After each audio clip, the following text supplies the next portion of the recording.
Hello வணக்கம். இன்றைக்கி நம்ம சேனலில் என்ன பார்க்க போகிறோன்னா, உருளைக்கிழங்கு வறுவல் எப்படி சூப்பராக செய்யலாம் அப்படிங்கிறத தான் பார்க்க போகிறோம்.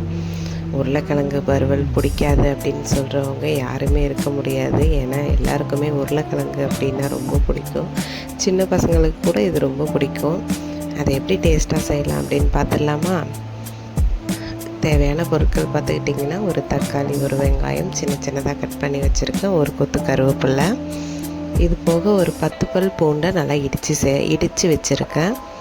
இப்போ வாங்க எப்படி செஞ்சிடலான்னு பார்த்துடலாம். உருளைக்கிழங்கு வந்து நம்ம ஸ்லைஸ் பண்ணுற மாதிரி அதை நல்லா கட் பண்ணி மெலிசாக கட் பண்ணி வச்சுக்கணும்.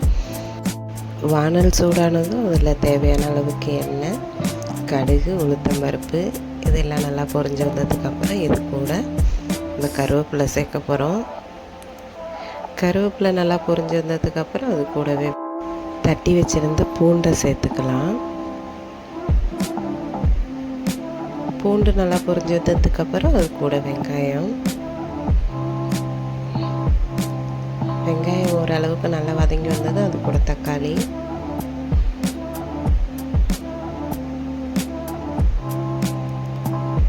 இதெல்லாம் ஓரளவு நல்லா வதங்கி வரணும். ரொம்ப வதங்கணும் அப்படிங்கிறது அவசியம் இல்லை.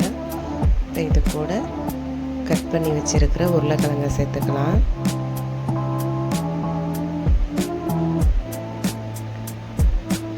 உருளைக்கிழங்கு எண்ணெயில் ஒரு 2 நிமிஷம் இது மாதிரி பரட்டி விட்டுட்டு இது கூட தேவையான அளவுக்கு தண்ணி சேர்த்துக்கலாம்.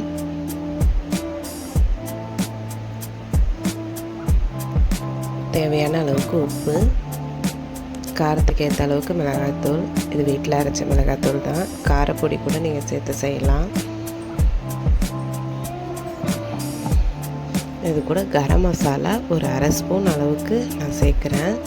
கரம் மசாலா சேர்த்து செய்கிறப்போ கொஞ்சம் டேஸ்ட்டு டிஃப்ரெண்ட்டாக இருக்கிற மாதிரி இருக்கும். வாசமும் கொஞ்சம் டிஃப்ரெண்ட்டாக இருக்கும். சாப்பிட்றதுக்கும் ரொம்ப நல்லாயிருக்கும். ட்ரை பண்ணி பாருங்கள் கண்டிப்பாக. பாருங்கள், நல்லா கொதிச்சு வந்துட்டுருக்கு.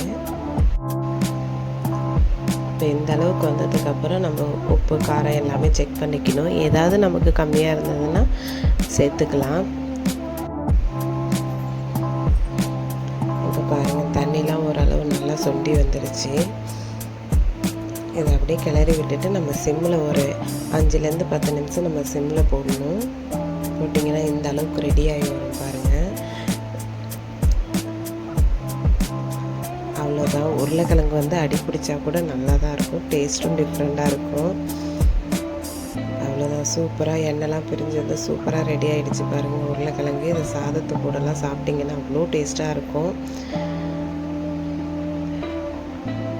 வீடியோ பிடிச்சிருந்ததுன்னா லைக் பண்ணுங்கள், ஷேர் பண்ணுங்கள், மறக்காமல் நம்ம சேனலை சப்ஸ்கிரைப் பண்ணுங்கள். இது மாதிரி டெய்லி ஒரு வீடியோஸ் நம்ம சேனலில் வரும். சப்போர்ட் பண்ணுங்கள். நீங்களும் இந்த மாதிரி செஞ்சு பாருங்கள். தேங்க்யூ.